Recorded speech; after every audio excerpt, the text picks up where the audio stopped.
Hello friend, electrical life में आप सभी का स्वागत है। फ्रेंड्स, हम डिस्कस करेंगे मैग्नेटिक सर्किट से इम्पोर्टेंट एमसीक्यू जो कि प्रीवियस ईयर में किसी भी एग्ज़ाम में पूछे गए हैं। तो इम्पोर्टेंट है, एक एक क्वेश्चन को आप ध्यान से देखिए, इसका एडवांटेज आपको मिलेगा। तो फ्रेंड्स, जैसे कि आपको एक दिन मैग्नेटिक सर्किट की वीडियो मिलती है, उसके बाद जेबी गुप्ता की मिलती है, तो क्लियर ही ऐसे चलता रहेगा। आप इस चीज़ को समझ जाएंगे धीरे धीरे और आपको इससे टोटल मतलब कि आपको एसजीपी भी कंप्लीट हो जाएगा। मैग्नेटिक सर्किट ऐसे ऐसे कुछ इंपॉर्टेंट चैप्टर्स हैं जो कि जेई के लिए बहुत ही इंपॉर्टेंट होते हैं, तो उन सबको मैं कंप्लीट करते चलूँगा। ओके, चलिए। तो हमारा जो पहला क्वेश्चन आज का है वो क्या है? Determine the magnetic field strength in ampere turn per metre when the intensity of magnetization of the material is 0.078 ampere turn per metre and the magnetic susceptibility of the material is 0.0013। अब देखिए इसमें आपको क्या क्या चीज़ें दी गई हैं। इसमें आपको दी गई है intensity of magnetisation. Intensity of magnetisation आपको दे रखा है 0.078 एम्पियर टन पर मीटर। उसके बाद आपको मैग्नेटिक ससेप्टिबिलिटी आपको दे रखा है 0.0013। अब देखिए यहाँ से अगर आप देखेंगे तो मैग्नेटिक ससेप्टिबिलिटी की कोई भी यूनिट नहीं है, ये यूनिट लेस है, यानी कि इनमें कोई भी यूनिट नहीं होती है। आपसे पूछा क्या गया है? आपसे पूछा गया है magnetic field strength. Magnetic field strength पूछा गया है, जिसको आप एच से डिनोट करते हो। तो एच का संबंध intensity of magnetisation that's mean I और मैग्नेटिक ससेप्टिबिलिटी, इसको यक्स से मान लो लिखा जाता है, तो इनके बीच में कोई ना कोई रिलेशन होता है। अगर ये रिलेशन आपको याद है ना, तो फिर बहुत ही आसानी से आप इस चीज़ को बता सकते हो। ठीक है, तो देखिए अगर हम देखें इसको सॉल्व करें तो सबसे पहले चुंबकशीलता की तीव्रता यानी कि मैग्नेट मतलब कि इंटेंसिटी ऑफ मैग्नेटाइजेशन जो आपको दे रखा है वो आई का मान 0.078 एम्पियर टन पर मीटर दे रखा है, और ससेप्टिबिलिटी यानी चुंबकीय संवेदनशीलता जो दे रखा है वो आपको 0.0013 दे रखा है। तो चुंबकीय क्षेत्र की सामर्थ्य, ठीक है, स्ट्रेंथ ऑफ मैग्नेटिक फील्ड आपसे पूछ रहा है, तो एच बराबर जो होता है आई बाई एक्स। ठीक है, ये फॉर्मूला होता है। इसी फॉर्मूले में बेस आपका मतलब कि ये क्वेश्चन है। इस फॉर्मूले को याद है तो आप इस मतलब कि क्वेश्चन में रखेंगे और आपका आंसर डायरेक्टली निकल के आ जाएगा। बहुत ही आसान है, कोई बहुत बड़ी दिक्कत की बात नहीं है। ठीक है, तो देखिए जैसे ही आप इसको देखेंगे तो आई बाई एक्स, तो आई का मान आपको दिया है 0.078 एंड एक्स का मान आपको 0.0013 दे रखा है। तो जैसे ही हम इसको कैलकुलेट करेंगे तो हमारा 60 एम्पियर टन पर मीटर आ जाएगा। तो यहाँ से आप देखो तो चुंबकीय क्षेत्र की तीव्रता यानी I, intensity of magnetization and strength of magnetization, दोनों का जो यूनिट होती है वो सेम होती है। ये इंपॉर्टेंट पॉइंट है कि अगर कभी भी आपसे पूछे तो अगर आपको चुंबकीय मतलब चुंबकशीलता की तीव्रता पता हो यानी इंटेंसिटी ऑफ मैग्नेटाइजेशन, और चुंबकीय क्षेत्र की सामर्थ्य यानी कि स्ट्रेंथ ऑफ मैग्नेटिक फील्ड आपसे पूछेगा कि यूनिट क्या होती है दोनों की, या फिर ये इसकी यूनिट किसके बराबर है, तो याद रखिएगा कि इन दोनों की यूनिट किसके बराबर होती है, एक दूसरे के बराबर होती है। ठीक है, उसके बाद चुंबकीय संवेदनशीलता यानी मैग्नेटिक ससेप्टिबिलिटी आपसे अगर कभी पूछे तो मैग्नेटिक ससेप्टिबिलिटी की कोई भी यूनिट नहीं होती, यानी ये यूनिट लेस होता है, ये यूनिट लेस होता है। क्लियर है? तो इस क्वेश्चन का जो करेक्ट आंसर है वो ऑप्शन नंबर ए आएगा। ओके, चलिए देखते हैं अगला क्वेश्चन। अगला क्वेश्चन क्या है? What will be the value of coupling factor between two coil when the self inductance of each coil is 30 millihenry and the mutual inductance between them is 60 millihenry। देखिए बहुत ही important question है, ध्यान से समझिएगा कि coupling factor पूछ रहा है। कपलिंग फैक्टर नॉर्मली हम उसको डिनोट करते हैं के से। अब इस के का कितना मतलब कि महत्व है कपलिंग फैक्टर का, वो आपका डिपेंड करेगा कि, और उसके बाद देखिए टू कॉइल्स हैं, दोनों कॉइल्स का जो सेल्फ इंडक्टेंस है यानी L1 और L2 का मान आपको दे रखा है 30 millihenry, 30 millihenry and the mutual inductance, mutual inductance दोनों कॉइल के बीच का एम का मान दे रखा है कितना, 60 मिली हेनरी। एक क्वेश्चन दे रखा है, आपसे पूछा है कपलिंग फैक्टर। तो कपलिंग फैक्टर का अगर आपको फॉर्मूला पता है तो देखिए अगर हम बात करें कपलिंग फैक्टर जब भी हम निकालते हैं तो कपलिंग फैक्टर बराबर होता है एम बराबर के अंडर रूट L1 L2। ठीक है, देखिए ध्यान से, एम बराबर क्या होता है के अंडर रूट L1 L2, ये आपका होता है।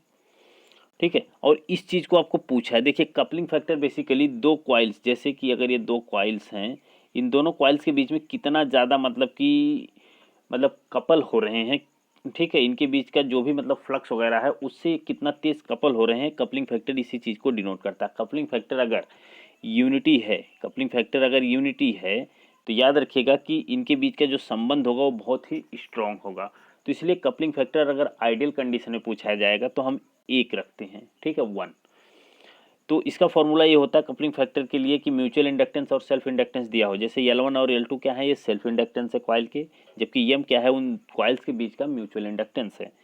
तो ये फॉर्मूला होता है कपलिंग फैक्टर को फाइंड आउट करने के लिए। तो आपसे कपलिंग फैक्टर ही तो पूछ रहा है। कपलिंग फैक्टर अब देखिए आप आराम से निकाल सकते हो कपलिंग फैक्टर। तो यम बराबर आपको होता है के अंडर रूट L1 L2। तो यहाँ से आप देखेंगे तो के बराबर जो होगा वो आपका होगा यम upon under root L1 L2, ठीक।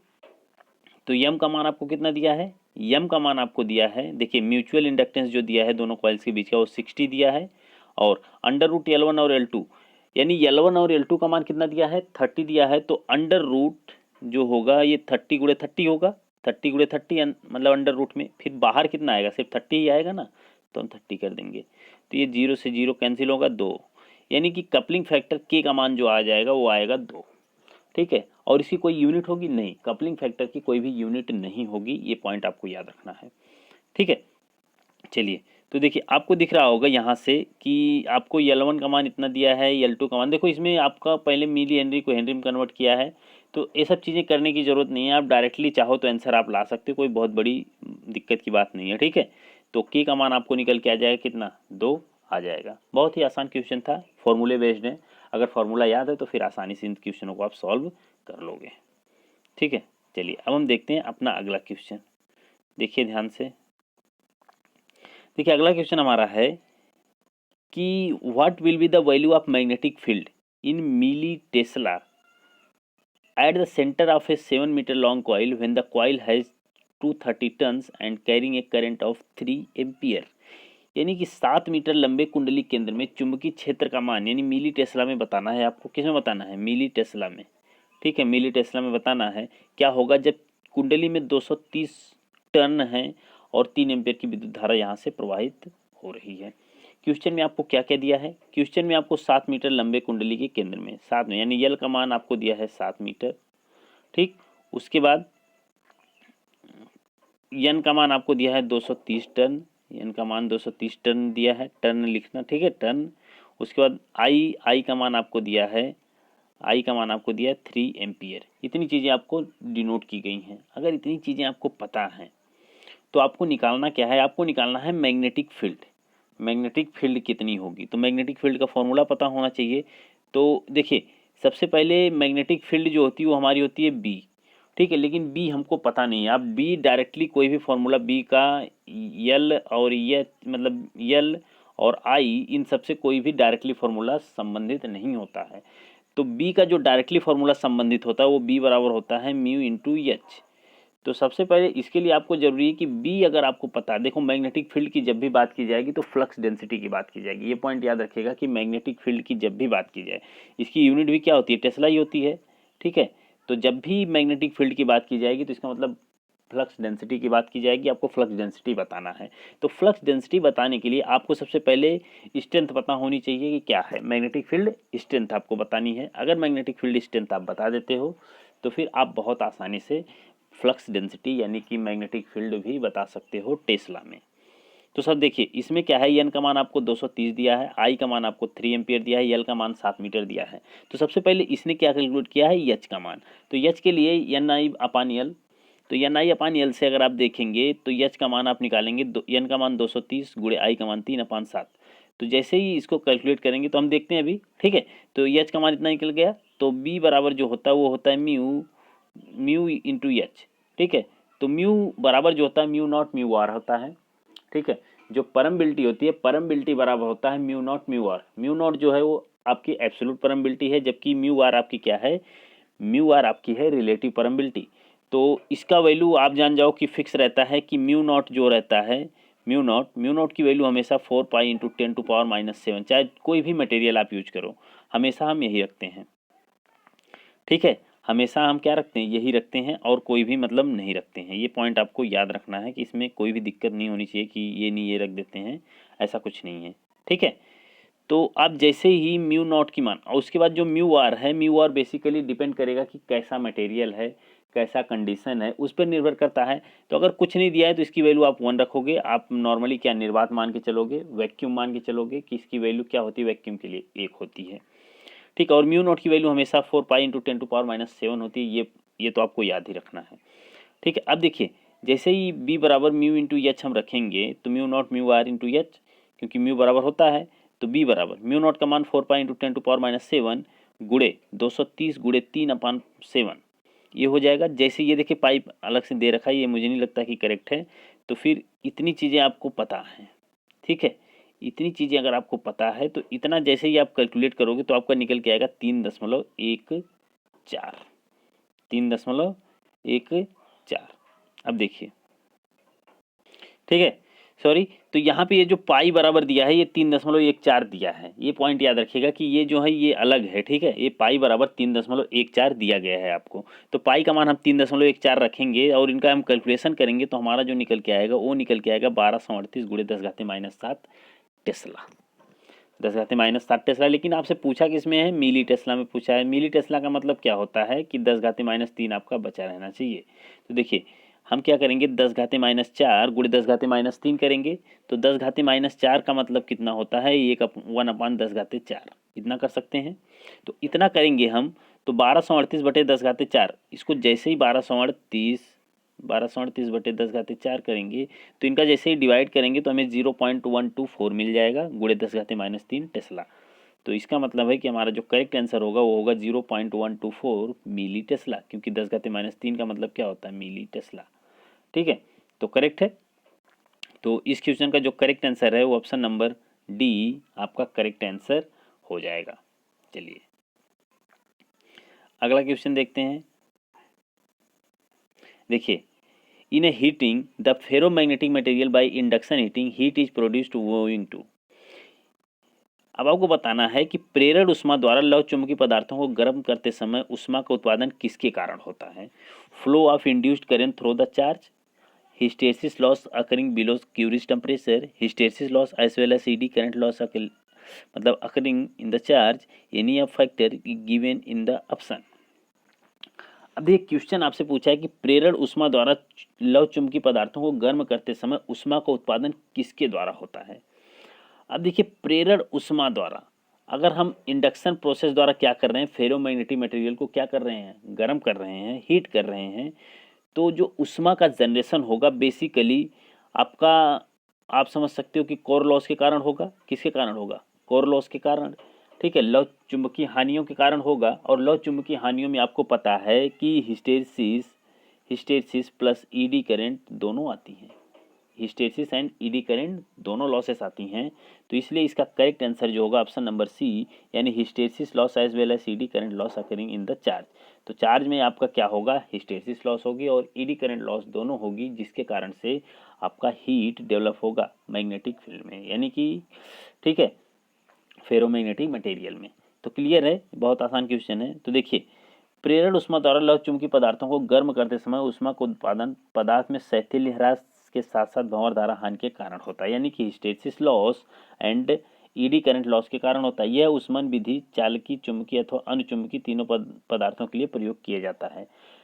प्रेरण हीटिंग में आवृत्ति उच्च रखा जाता है। देखिए ध्यान से सुनिएगा कि जब भी अगर बात की जाएगी इंडक्शन हीटिंग की, ठीक है, हीटिंग का ये मतलब क्वेश्चन है कि इंडक्शन हीटिंग में जो फ्रीक्वेंसी रखी जाती है वो बहुत हाई रखी जाती है। ये क्वेश्चन आ चुका है कई बार, तो याद रखिएगा इसको कि इंडक्शन हीटिंग में जो फ्रीक्वेंसी रखी जाती है वह हाई रखी जाती है।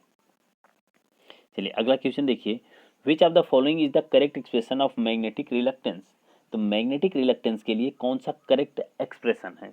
देखिए L/H, B/H, φ/Fm या फिर Fm/φ।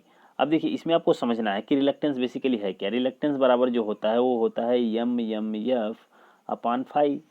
तो M/F को हम क्या बोलते हैं, मैग्नेटोमोटिव फोर्स। तो मैग्नेटोमोटिव फोर्स को हम नॉर्मली Fm से भी डिनोट करते हैं। ये पॉइंट याद रखिएगा कि मैग्नेटिक मोटिव फोर्स को हम Fm से डिनोट करते हैं अपॉन φ। ये हो जाएगा करेक्ट एक्सप्रेशन। तो ये हो जाएगा रिलक्टेंस।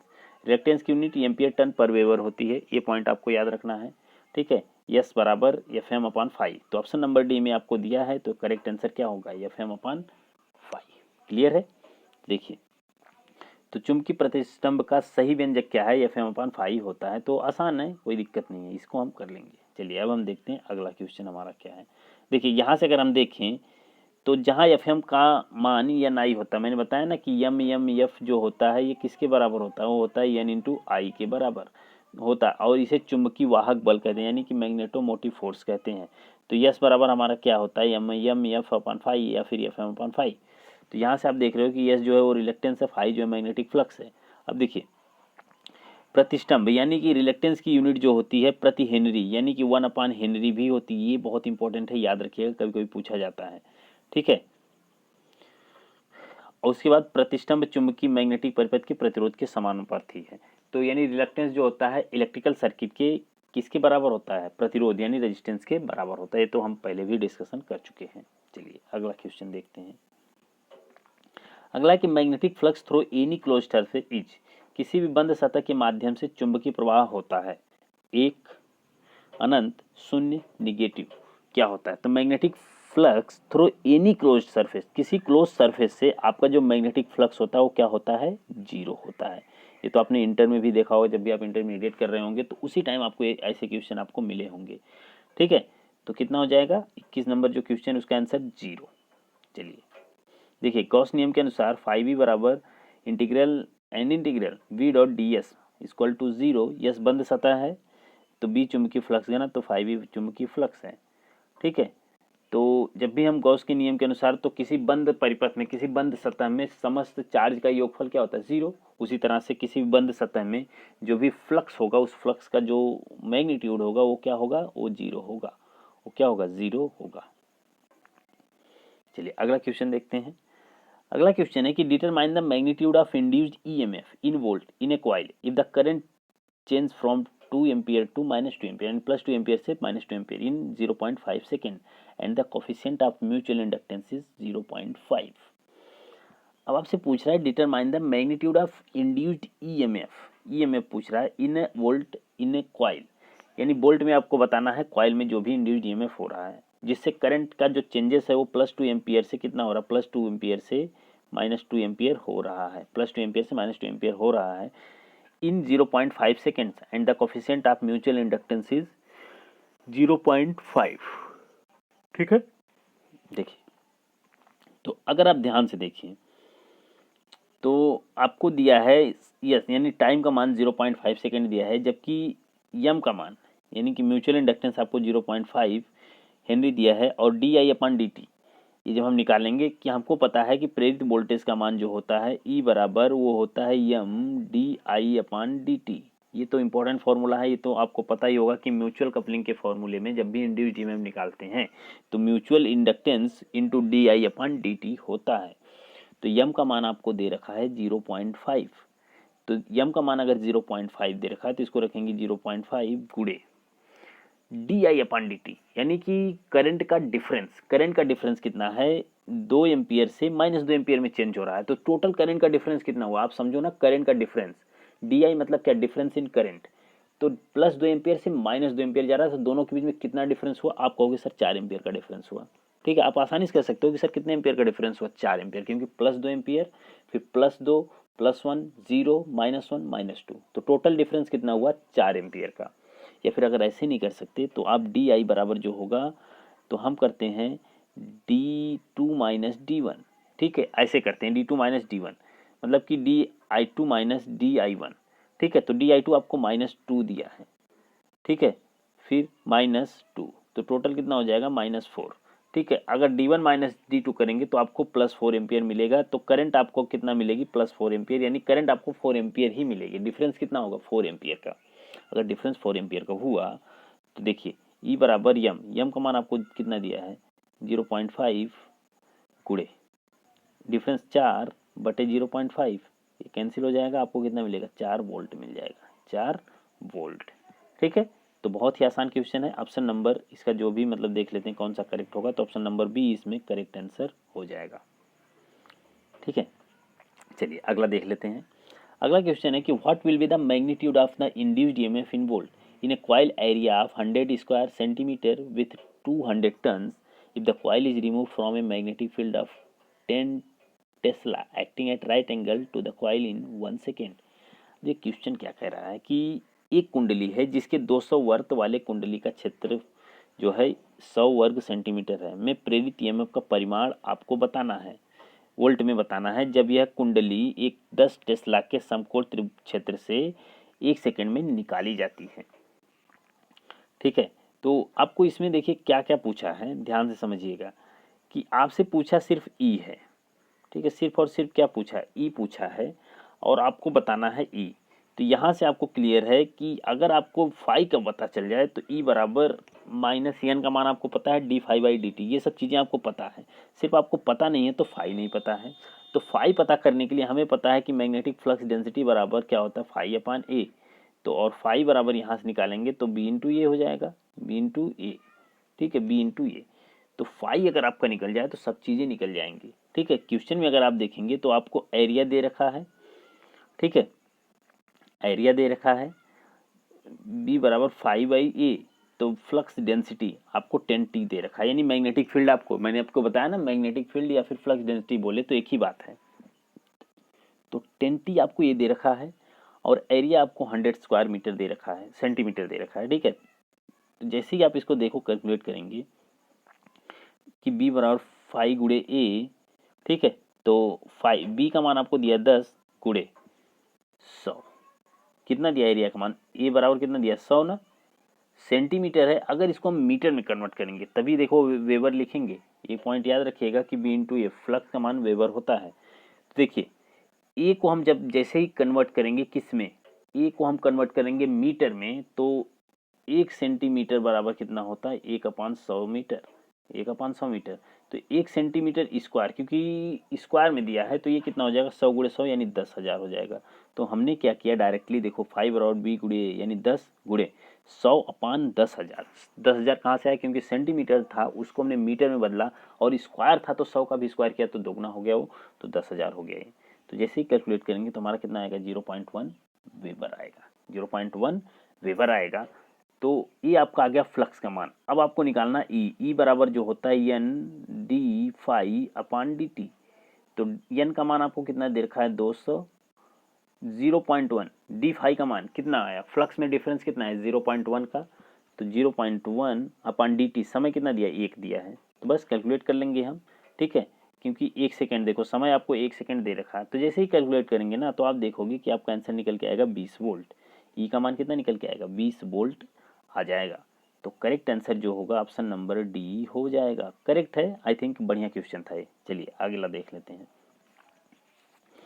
अगला क्वेश्चन है which one of the following is the SI unit of magnetic field strength.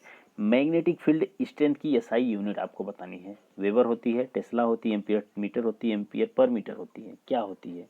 देखिए एच का जो मतलब देखिए स्ट्रेंथ बोला है तो एच बराबर जो होता है एन आई अपान यल होता है, एन आई अपान यल। तो एन इंटू आई मतलब क्या होता है एम्पियर, एन आई मतलब क्या होता है एम्पियर ना, एम्पियर टन आप बोल सकते हो, एम्पियर टन पर मीटर इस तरह से बोल सकते हो। तो आप समझ सकते हो कि एच यानी कि जो मैग्नेटिक फील्ड स्ट्रेंथ है उसकी यूनिट एम्पियर टन पर मीटर होती है, ये आप बता सकते हो। लेकिन अगर आप ऑप्शन में देखोगे तो एम्पियर टन कहीं नहीं दिया है, तो एम्पियर मीटर दे रखा है, एम्पियर अपान मीटर। तो ये भी करेक्ट है, क्योंकि टन मान लो कि सिंगल कॉइल हो, टन नहीं हो उसमें, उसमें नंबर ऑफ टन्स नहीं हो, सिंगल एक कॉइल हो बस। ठीक है, तो फेरों की संख्या 1 मान लिया गया हो तो वहाँ पे आपका जो निकल के आएगा वो होगा एम्पियर पर मीटर। तो जो एच है यानी कि एसआई यूनिट जो चुंबकीय क्षेत्र की सामर्थ्य यानी स्ट्रेंथ ऑफ मैग्नेटिक फील्ड उसकी यूनिट होगी एम्पियर पर मीटर या फिर एम्पियर टन पर मीटर, दोनों आएगा तो दोनों के दोनों करेक्ट होगा, ये पॉइंट आपको याद रखना है। ठीक है, चलिए अब देखते हैं अगला question. If the magnetic susceptibility of any material is less than 0 then the material is, यानी मैग्नेटिक ससेप्टिबिलिटी क्या है, लेस देन है 0 से, 0 से कम है तो मटेरियल क्या होगा। तो देखिए क्या वो पैरामैग्नेटिक होगा, फेरोमैग्नेटिक, डायमैग्नेटिक या फिर फेरीमैग्नेटिक, क्या होगा। तो इसका करेक्ट आंसर कि अगर मैग्नेटिक ससेप्टिबिलिटी किसी भी मटेरियल की लेस देन 0 है यानी 0 से कम है तो फिर मटेरियल क्या होगा डायमैग्नेटिक, मटेरियल क्या होगा डायमैग्नेटिक। अगर एक से थोड़ी सी ज़्यादा है पैरामैग्नेटिक, एक से बहुत ज़्यादा है फेरोमैग्नेटिक।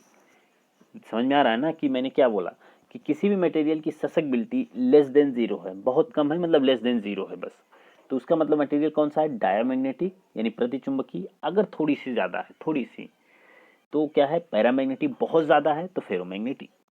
ठीक है, देखिए यदि किसी पदार्थ की चुंबक संवेदनशीलता शून्य से कम है तो वह पदार्थ प्रतिचुंबकीय। चुंबक संवेदनशीलता यानी कि आप जो मैग्नेटिक ससेप्टिबिलिटी एग्जाम हम लिखते हैं म्यू आर -1 होता है, तो म्यू आर का मान 1 से कम डायमैग्नेटिक पदार्थ के लिए होता है।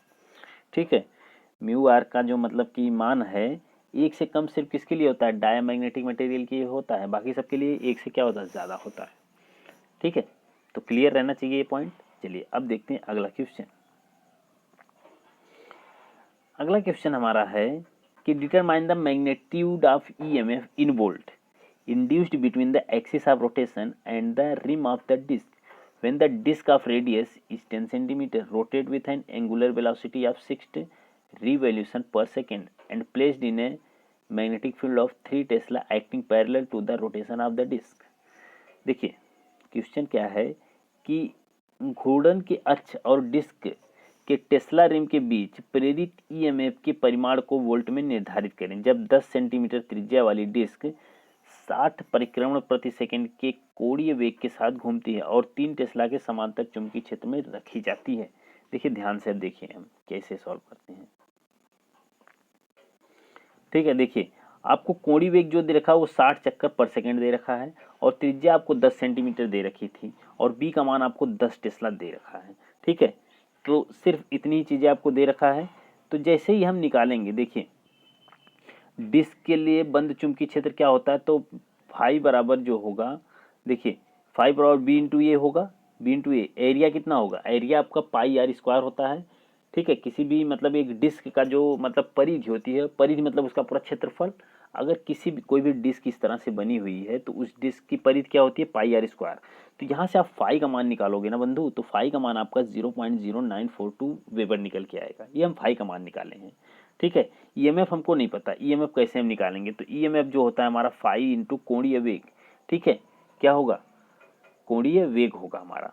तो कोणीय वेग आपको 60 चक्कर पर सेकंड दे रखा है। देखिए कोणीय वेग आपको क्या दे रखा है, 60 चक्कर पर सेकंड। तो ई का मान आप तभी निकाल सकते हो जब आपको क्या पता हो, आपको फाई पता हो। तो फाई निकालने के लिए आपको बी बराबर फाई बाई ए से निकालना पड़ेगा। तो जैसे ही हम फाई का मान निकालेंगे तो 0.0942 आएगा।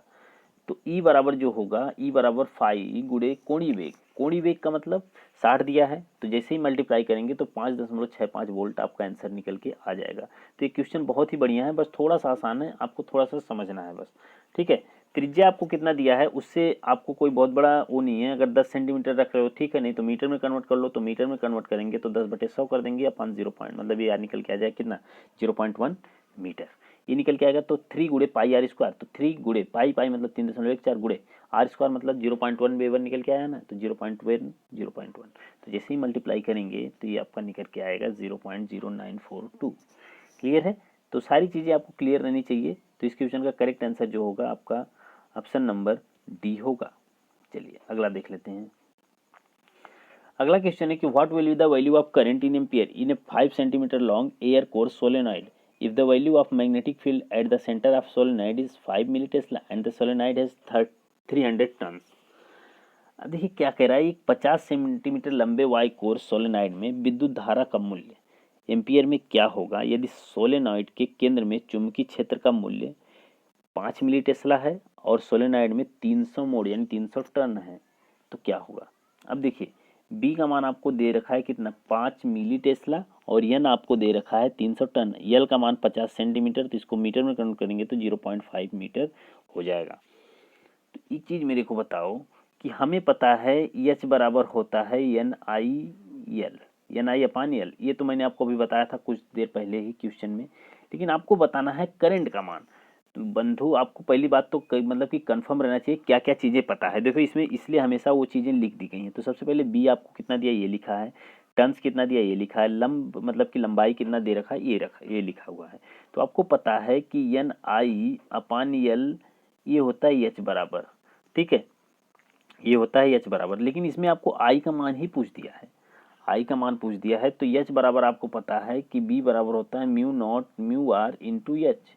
तो यहाँ से एच बराबर अगर आप देखोगे तो एच बराबर जो होगा B upon mu naught mu are into हाँ यही होगा, B upon mu naught mu r होगा बस, ठीक है। तो यहाँ एच की जगह आप म्यू नॉट म्यू आर लिख सकते हो ना, तो ऐसे लिखोगे B upon mu naught mu r बराबर एन आई अपान यल। तो यहाँ से आप देखो आपको क्या क्या चीज़ें पता है। आपको पता है बी, आपको पता है यल, आपको पता है एन, आपको पता है relative permeability 4 pi into 10⁻⁷। Mu r आपको नहीं पता है। तो म्यू आर आप नॉर्मली एक मटेरियल के लिए हम मानते हैं कि कैसा कंडीशन है, तो कंडीशन कुछ नहीं दे रखा है तो इसको हम एक मान लेंगे, कोई बहुत बड़ी दिक्कत की बात थोड़ी ना है, ठीक है। तो आपको फॉर्मूला बस देखो, मैग्नेटिक सर्किट में आपको फॉर्मूला मैच कराने आना चाहिए। अगर फॉर्मूला आप बहुत अच्छे से मैच करा लेते हो तो बहुत ही आसानी से क्वेश्चन को सॉल्व कर लोगे, ठीक है। तो जैसे ही आप देखोगे तो बी बराबर जो आपका एक फॉर्मूला निकल के आएगा वो फॉर्मूला होगा mu naught mu are into N I upon L. तो यहाँ से आई बराबर क्या होगा, B into L, B into L upon mu naught mu are into N, यही तो होगा। जैसे ही यहाँ से आप आई को एक साइड करोगे तो यहाँ से ये यल जो होगा इससे मल्टीप्लाई हो जाएगा और अपान क्या बचेगा, mu naught mu are into N. तो आई बराबर जैसे ही निकालोगे तो आई बराबर 5 × 10⁻³ ये हमने पहले ही दे रखा है। बी का मान कितना है, गुड़े आपका क्या है, गुड़े यल का मान हमने देखा है कितना होगा 0.5 मीटर, तो 0.5 रख दिया अपान 4 पाई यानी कि 4 पाई अपान 10⁻⁷। तो 4 पाई मतलब 4 × 10⁻⁷ तो है ही, तो 4 × 10⁻⁷ गुड़े पाई का मान 3.14 है, गुड़े म्यू आर रिलेटिव परमिबिलिटी कुछ नहीं दिया तो हमने उसको एक मान लिया है, गुड़े एन का मान आपको 300 दे रखा है तो हमने यहाँ पे रख दिया। तो जैसे ही ये कैलकुलेट करेंगे ना तो आई का मान आपको निकल के आएगा 0.63 एम्पियर। देखो ऐसे क्वेश्चन को आप तभी सॉल्व कर सकते हो जब आपने बहुत ही प्रैक्टिस किया हो, ऐसे क्वेश्चनों पे बहुत ही प्रैक्टिस किया हो, आपको डायरेक्टली फॉर्मूला मतलब खूब मतलब कि मिलान करने आता हो, किसी भी फॉर्मूले को मर्ज करने का तरीका आपको पता हो, तो अब ये तभी हो पाएगा जब आप बहुत अच्छे से प्रैक्टिस करोगे। अदरवाइज आप ऐसे नहीं कर सकते कि आपको फॉर्मूला याद है तो आप कर लोगे, नहीं, प्रैक्टिस किए रहोगे तब जाके फॉर्मूला मर्ज करना आप बहुत आसानी से जान जाओगे, ठीक है। चलिए अगला क्वेश्चन है, देखिए अगला क्वेश्चन देखते हैं। अगला क्वेश्चन है कि which property of an electrical conductor oppose a change in current, यानी एक विद्युत चालक का कौन सा गुण विद्युत धारा में बदलाव का विरोध करता है। विद्युत धारा में बदलाव का विरोध यानी कि करंट में चेंज हो रहा है, उस करंट में चेंज को अपोज करता है, वो क्या है, रेजिस्टेंस, कैपेसिटेंस, कंडक्टेंस या फिर इंडक्टेंस। देखो पहले अगर जब आप शुरू में तैयारी करने जाओगे, आपने मान लो बहुत अच्छे से अभी नहीं शुरुआत किया है तो आपने शुरुआत सिर्फ किया है, तो वहाँ पे आप हमेशा इस क्वेश्चन का जो करेक्ट आंसर मार के आओगे वो रेजिस्टेंस मार के आओगे कि जो करंट में चेंज होता है उसका विरोध कौन करता है, तो वह होता है रेजिस्टेंस। मैं नहीं कहता कि करेक्ट है, करेक्ट नहीं है, करेक्ट तो आपका इंडक्टेंस है, ऑप्शन नंबर डी करेक्ट है। लेकिन आप जब पहली बार जाओगे देने तो ऐसा होता है, ठीक है।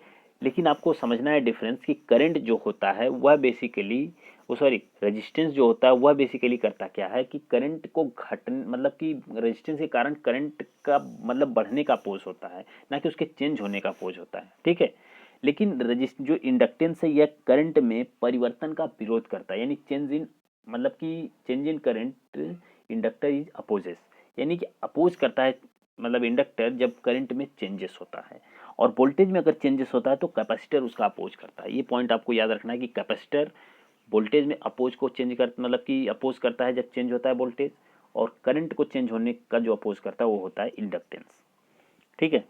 तो देखिए एक विद्युत चालक का प्रेरकत्व गुण विद्युत धारा में बदलाव या परिवर्तन का विरोध करता है, E बराबर -L di/dt, तो ये आपको पता होगा, ठीक है। चलिए देखिए अगला क्वेश्चन क्या है कि the relative permeability of diamagnetic material is, तो रिलेटिव परमिबिलिटी आपसे पूछ रहा है म्यू आर का मान कि डायमैग्नेटिक मटेरियल की क्या होगी, greater than 1, greater than 10, less than 1, greater than 100, क्या होगा correct answer. Relative permeability diamagnetic material के लिए पूछ दिया, चलो हम देख लेते हैं, सारे मटेरियल को ही देख लेते हैं। देखिए कि आपेक्षिक चुंबकशीलता यानी रिलेटिव परमिबिलिटी किसी चुंबकीय पदार्थ की आपेक्षिक चुंबकशीलता पदार्थ की चुंबकशीलता तथा निर्वात की चुंबकशीलता के अनुपात को कहते हैं। यानी म्यू आर आपको जब भी निकला होगा तो म्यू अपान म्यू नॉट होगा, ठीक है। यह एक बीमाहीन राशि यानी म्यू आर जो होती है इसकी कोई भी बीमा नहीं होती तथा निर्वात के लिए इसका मान 1 होता है। मैंने आपको बताया था कि रिलेटिव परमिबिलिटी का जो निर्वात है उसके लिए मान 1 होता है। पदार्थों का चुंबकीय वर्गीकरण निम्न प्रकार से कर सकते हैं, आप देखिए ध्यान से कि mu are is greater than 1, mu are is less than 1।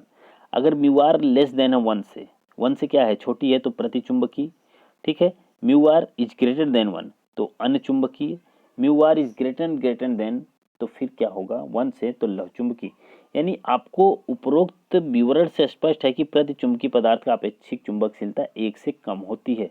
तो प्रतिचुंबकीय यानी डायमैग्नेटिक मटेरियल की जो मतलब परमिबिलिटी होती है वह 1 से कम होती है, फेरोमैग्नेटिक की बहुत अधिक होती है, ठीक है। पैरामैग्नेटिक की 1 से अधिक होती है, ठीक है। 1 से बहुत अधिक जब होगी तो फेरोमैग्नेटिक, 1 से थोड़ी सी अधिक है तो फिर मतलब कि आप कह सकते हो कि पैरामैग्नेटिक, और 1 से कम है तो फिर क्या है ये, प्रतिचुंबकीय यानी कि डायमैग्नेटिक मटेरियल, ठीक है।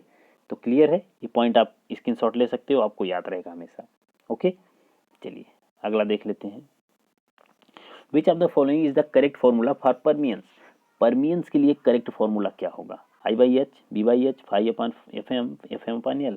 तो देखिए, तो परमियंस बेसिकली अगर ध्यान से मैं बात करूं थोड़ी सी, तो परमियंस बेसिकली जो होता है यस अपान पी, परमियंस मान लेते हैं, ठीक है। परमियंस है तो यस जो है ये रिलेक्टेंस है, तो रिलेक्टेंस का रेसिप्रोकल जो होता है वो परमियंस होता है। तो रिलेक्टेंस का फॉर्मूला हमने भी देखा था कि एफ एम अपान फाई होता है, एफ एम अपान फाई।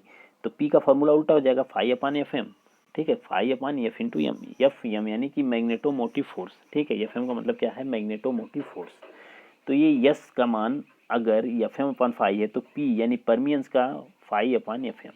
और परमियंस की यूनिट भी क्या होती है, याद रखिएगा कि परमियंस की यूनिट आपकी हेनरी होती है। तो देखिए, परमियंस का सही सूत्र फाई अपान एफ एम होता है, जहाँ एफ एम का मात्रक एम्पियर वर्थ होता है और फाई का मात्रक वेबर। तो परागम्य की यूनिट हेनरी होती है।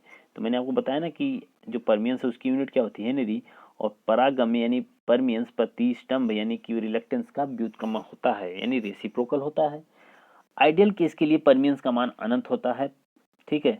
तो परमियंस बिंदु परपथ की चालकता के समरूप होता है, यानी परमियंस जो होता है किसके बराबर होता है, कंडक्टेंस के बराबर होता है। तो क्वेश्चन नंबर 30 तक का सोल्यूशन हमने देख लिया। आज की वीडियो को यहीं पे रोकते हैं, नेक्स्ट वीडियो में हम फिर मिलेंगे ऐसे ही इंपॉर्टेंट एमसीक्यू को लेकर। तब तक के लिए चैनल को सब्सक्राइब और शेयर जरूर कीजिए।